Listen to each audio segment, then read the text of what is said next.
committed, gritty. বৈষম্য বা বৈষম্য বিরোধী শেষ 1-1.5 মাসে এই শব্দটা শোনেনি এমন মানুষ বুঝি দেশে একটাও পাওয়া যাবে না। বৈষম্য বিরোধী ছাত্র আন্দোলনের ব্যানারেই দীর্ঘ 16 বছর পর দেশে ক্ষমতার পালাবদল হয়েছে গেল 5 আগস্ট।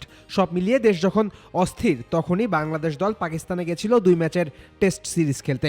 মঙ্গলবার শেষ হয়েছে 2 দলের 2 ম্যাচের সিরিজ। বাংলাদেশ জিতেছে 2 টেস্টেই, পাকিস্তানকে করেছে হোয়াইট ওয়াশ। যদি বলা হয় বৈষম্যহীন পারফরমেন্স দিয়ে এই সিরিজ জিতেছে টাইগাররা, তাহলে কি অবাক হবেন? কেউই অধিক সুযোগ সুবিধা পাবে না, কাউকে বাড়তি আধিক্যতা দেখানো হবে না, এটাই মূলত বৈষম্য বিরোধিতার মূল বক্তব্য। খেয়াল করে দেখলেই বুঝবেন পাকিস্তানের বিপক্ষে 2 ম্যাচ মিলিয়ে বাংলাদেশের 12 জন ক্রিকেটারই রেখেছে সমান অবদান। বাড়তি আধিক্যতা হয়নি কাউকে নিয়েই। মাহমুদুল হাসান জয়ের ইনজুরিতে প্রথম টেস্টে ওপেনিং করেছিলেন সাদমান ইসলাম এবং সুযোগ পেয়েই সাদমান কাজে লাগিয়েছেন। প্রথম টেস্টে সাদমানের 93 রানের ইনিংস বাংলাদেশকে 550 করতে সহায়তা করেছে। প্রথম টেস্টে ব্যর্থ হলেও দ্বিতীয় টেস্টে আরেক ওপেনার জাকির হাসানের ইনিংসই বাংলাদেশকে লক্ষ্য তারার ভিত গড়ে দিয়েছে। টাইগার টপ অর্ডারের আরেক ব্যাটার মুমিনুল হক প্রথম ম্যাচে করেছেন 50, সাদমানের সাথে গড়েছিলেন 94 রানের জুটি।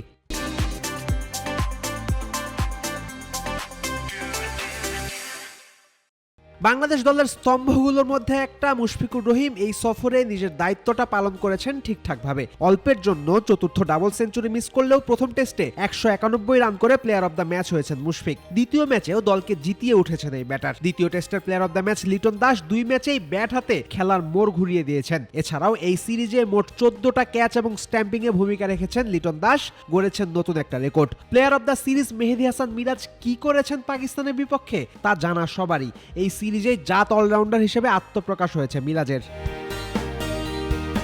2 ম্যাচ মিলিয়ে 4 জন পেসার খেলেছে বাংলাদেশের হয়ে এবং সিরিজ জয়ে 4 জনের অবদানই অনস্বীকার্য। দ্বিতীয় টেস্টে নিজের গতি দিয়ে পাকিস্তানকে কাঁপিয়ে দিয়েছেন নাহিদ রানা। সাথে 2 ইনিংস মিলিয়ে এই পেসার তুলেছেন 5টা উইকেটও। এই ম্যাচে নাহিদ রানার সাথে জুটি বেঁধে সুযোগ বুঝে এক ইনিংসে 5 উইকেট শিকার করেছেন হাসান মাহমুদ। নাম তুলেছেন রাওয়ালপিন্ডির অনার্স বোর্ডে। উইকেটের সংখ্যায় অন্য পেসারদের চেয়ে পিছিয়ে থাকলেও দ্বিতীয় টেস্টের প্রথম ওভারেই পাকিস্তান ওপেনার আব্দুল্লাহ শফিককে ফিরিয়ে দিয়ে ম্যাচে ভালো শুরু এনে দিয়েছেন তাসকিন আহমেদ। দ্বিতীয় টেস্টের চতুর্থ দিন সকালেও ব্রেক থ্রু এসেছে তাসকিনের হাত ধরে।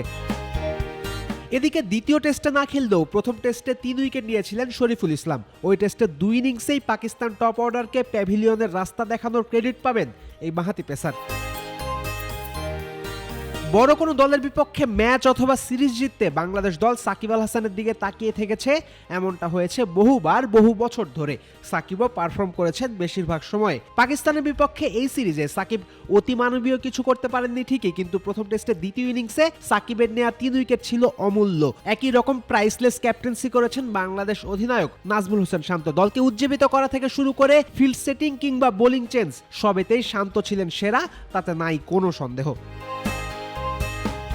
ক্রিকেট একটা দলীয় খেলা, এই কারণেই এই খেলায় জিততে হলে পুরো দলকে অবদান রাখতে হয়। বাংলাদেশের ইতিহাসের সেরা খেলোয়াড় সাকিব আল হাসান দিনের পর দিন ভালো পারফর্ম করেও দলকে জেতাতে পারেননি অন্যদের অবদানের অভাবে। টেস্ট ক্রিকেটের নতুন পথ চলা শুরুতে এই আক্ষেপের জায়গাতে পরিবর্তন এসেছে। পাকিস্তানের বিপক্ষে কেউ একা পারফর্ম করেননি, দলের 11 জনই সমান অবদান রেখেছেন, এ কারণেই ঐতিহাসিক জয়টা এসেছে। বাংলাদেশ দল মাঠে খেলতে নেমে এমন বৈষম্যহীনভাবে দলীয় পারফর্ম করতে থাকলে বড় দলগুলোকে আরো ঘন ঘন হারানো যাবে। ফয়সাল হাবিব, ক্রিক ফ্রেন্ডজি।